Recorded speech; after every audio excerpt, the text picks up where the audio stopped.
and then be able to add some more on Tuesday, Wednesday, Thursday. So I think it's been a pretty successful start so far as implement what we want to implement and getting to look at some guys. What is the status on Rueben Foster? Because it looks like, how is he doing? It looks like he has maybe a brace on his lower leg, maybe not ACL knee. Is that something he'd still be wearing at this point? Yeah, he had successful surgery. That's all I know. And then he's wearing something for his foot a little bit. But he's walking around great energy. He's helping out in drills here and there. He's sitting in meetings. He's still a big part of this football team. He's just going to have to rehab, and it's going to be a long road for him. But he's the type of guy that'll put the work in. Done this camp in Richmond a few years now, and obviously this decision's above your pay grade, but what benefits do you guys get as a football team out of going away for training camp, and how is it different when you're back in Ashburn? None, really. Just practice and meetings, no matter where you do it, on a parking lot, on a field, in Richmond, back home, in California, wherever you want to do it, you still have to go through training camp and really hone in on football and the dedication that you have to have to the sport, and the meeting time, the focus that you have to maintain a focus throughout meetings and practice, walkthroughs. It's all the same thing. Richmond's a nice place. It's a great field for us. But at the end of the day, it's all about getting our players ready in the meeting room and out here on the practice field. Coach, is there a particular position battle you're interested to see play out this training camp? No, not really. I mean, all of them really. You know, I can go through every position, and it's fun to watch. We have great competition at every position. So the most important thing is to really get the work in and try to get these guys enough reps where some of the guys who haven't got a lot of reps can get more and more throughout the camp. So they're ready for the preseason games where they can show us what they have. So special teams obviously is a big part of it, but the position battles are fun to watch. Jay, 3 days into practice now, how would you assess the quarterback play from all your guys? I think they're all coming along. You know, they've all made their share of mistakes, which every quarterback has done in the NFL. They've made their share of good plays, but the most important thing is for them to just continue to learn and build upon what they've learned each day, and focusing on the situations that we're trying to preach upon. Big thing is making sure they protect themselves, you know, in the protections. We've had a couple protection assignment errors, but the quarterback can fix them, and those are the big things I'm worried about. And then obviously getting used to the terminology and the structure of each play. We know that's been trouble for Dwayne being a rookie, but is the protection stuff happening with Case and Colt as well? Well, I mean, it's happened a little bit. I mean, everything's happened a little bit, both positively, and there's been some things that we can coach off. Sometimes we've seen a look that maybe we hadn't coached or prepared for, so to speak. So it's great to see all these looks. Coach Manowski's doing a great job of mixing it up, especially in their sub packages with all the different fronts and backer jams and double A's and all that stuff. So it's early in camp, man. We have new linemen coming in here, and quarterbacks are getting used to them, and the centers and the backs got to get used to seeing it too. So it's just a process, but they're all doing just fine. Jay, now that Alex Smith has been able to be around these guys a little bit more, have you seen any sort of help and benefit to having him with those guys in the room? Yeah, I think he's just a calming influence for him. You know, he's very supportive for each individual guy. He'll get on him when he needs to get on him a little bit in a fun-loving kind of way. But he's just a great presence to have in the quarterback room. And we obviously welcome it whenever he wants to come in here. He's been in every quarterback meeting so far. Did you have him spend maybe even some extra time with a guy like Dwayne just because of his experience in the NFL and even having a year in this offense? Right now we're in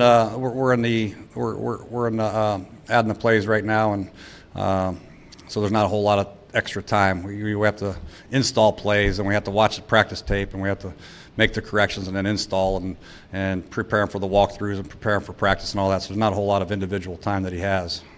With Keenum, but there will be. Yeah, with Keenum, he's played so many years in the NFL. We've seen him so often. Is there anything you want to teach him or to elevate his game, or is he kind of just, you know what he is, let him rip?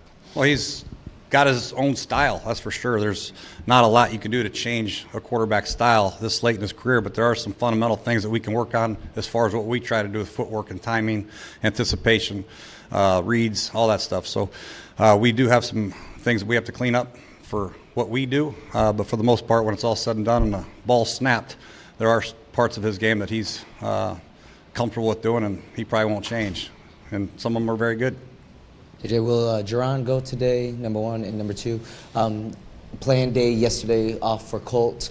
Do you guys have to work those regularly in, I guess, through these things, just with his rehab with his leg? Yeah, we tried not to get him go 4 days in a row, so we're going to try to give him a day off, every third day or what have you. So he'll go today. Jerron won't go today. We're trying to get him and Chase ready for Tuesday. So hopefully that'll be the case. And there'll be an occasional player here or there or that might sit out a day or two, just depending on how they're feeling, or if they ran a lot the day before, we may take some reps off of them, so to speak. Jay, you during the offseason, you talked about Fabian Moreau. You said you were really impressed with him. You said he was one of the most improved players along with Sean Dean Hamilton. What specifically did you see from Fabian during the offseason that led you to make those statements? His confidence in his technique, and he's got great speed, and he knows it. Sometimes these guys with great speed, they tend to play further off than they probably should, but Fabian's starting to challenge receivers a lot more, getting his hands on. He's really good with his hands right now. But with all the defensive backs, the way the rules are, we have to really work on getting their hands off after 5 yards, and that's been a challenge for everybody, for every DB in the league. I think that'll be a challenge. So, but he's doing great. He's playing inside, he's playing outside. Obviously, Dunbar had a great day yesterday, had 3 or 4 picks, so that secondary is starting to shape up pretty good. Jay, the word is that you're the guy who discovered Cole Holcomb in this office. How does that come about? You just sit around watching North Carolina tape and it jumps out, or were you looking for certain things? How does that work? Where'd that word come from? What's that? Where'd that word come from? Where it is? Cole Holcomb? No, we all had Cole Holcomb. He probably had a little bit lower grade than I would like to have seen, but I just, the guy can run. His pro day he ran 4.47, and at the end of the day, when you're trying to get linebackers, we're trying to improve the speed of our football team. And he had over 100 tackles 3 years in a row at North Carolina. And watching him on tape, I thought he ran sideline to sideline. He had great instincts, played smart, finished tackles. I thought was a very good player. And he's proven us right so far, but we still have to get in the game to see him tackle. That same thing I mentioned with Moreland yesterday. They're doing great in thud periods and all that stuff. But when it comes down to it, it's all about tackling for these defensive players, and we got to make sure he can tackle. But he's a great kid, very smart, very diligent. He's up early studying, stays late studying. He's going to be a good player for us. When you're looking at tape, do you specifically look, I'm going to look for linebackers here, or are you just kind of randomly looking at that time? And just I was watching North Carolina defense. They had a defensive end, outside linebacker I was watching as well as Holcomb, and ended up watching about 8 or 9 games on him, and was very impressed with the way he played. How are you going about dividing your time amongst all the quarterbacks? How are we finding time on what? How are you going out dividing your time amongst all the quarterbacks? Spending more time with Haskins, or are you trying to spend more time with the all of veteran them? guys? We talk to one, we talk to them all. We have to speak the same language to all of them. Very, very important. So Tim Rattay speaking the same language as Coach Cavanaugh and Coach O'Connell and myself. So when they are talking to Tim Rattay in the quarterback room, it's an extension of what I want. So we, as a quarterback position, they all have to hear the same thing. They're all coached the same. Nobody's coached any different. Now, we may have a group of plays that might be specific for one quarterback, but for the most part, when we're installing our offense, everybody spoke to it the same way. Jay, how would you assess the linebacker battle between Montez Sweat and Ryan Anderson? Just what are your thoughts about the two of them, how they've played so far through the first 3 days? Yeah, I think when you're talking about outside linebacker and defensive line, I think the rotation is going to be big for us. We have to stay fresh. Ryan Anderson's doing a great job. He can set the edge, and he's getting much better in his pass rush. You can see he's worked on it. He's picked up a little bit of speed, it looks like, lost a few pounds, but he's done well. And then Montez is a freak. But to keep those guys fresh with Kerrigan and Casanova, McKenzie Casanova, they're doing a good job. He's doing a good job, and Brailford's not here, but he had a great, promising OTA session. Once he gets back from injury, he's in the mix as well as Smith. He's doing a good job too. So all these outside linebackers are that's another interesting position battle to watch. Special teams will come down to it, but when you're talking about game day, it's going to be important to keep these guys fresh because we got to get after the quarterback and stop the run, obviously. When you were talking about the linebackers and you mentioned Jimmy and some of these young guys on the defensive side, that tackling is going to be essential. Obviously, you're not tackling. So how do you go about evaluating how well they can do that without actually doing it? Yeah, we might have a period here and there, a live period here, maybe next week or so, but then it comes down to preseason games and get them in there and see what happens. I don't anticipate any issue with any of those guys I've talked about, but still it'll come up with somebody on our football team that may not be as physical as we want them to be, but by the looks of it so far, I think all our guys and all the research we've done on them, they wouldn't be here if they couldn't tackle. But still, they're going to have to show us that they're physical and make some plays. Coach, you had a lot of changes from this year to last year at the receiver position. and you brought in guys like Harmon and McLaren. What are your thoughts on the receiver position going into camp with guys like Trey Quinn and everything like that? Yeah, it's a good group. You know, Cam Sims has come back from the injury, made some big time splash plays. Rob Davis, watching him come back off his injury, he's starting to get more and more. You can see him getting more confident in his leg and his movement. He's doing pretty good.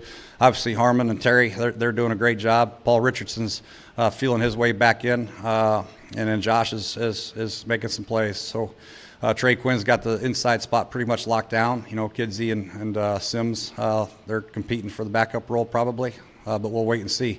But it's a good group, man. They all bring something different to the table. I like the fact that we have a number of guys that can also go in there and block and are physical that help our running game out. And we have some speed, we have some size, so we have a little bit of variety there. It's a good group.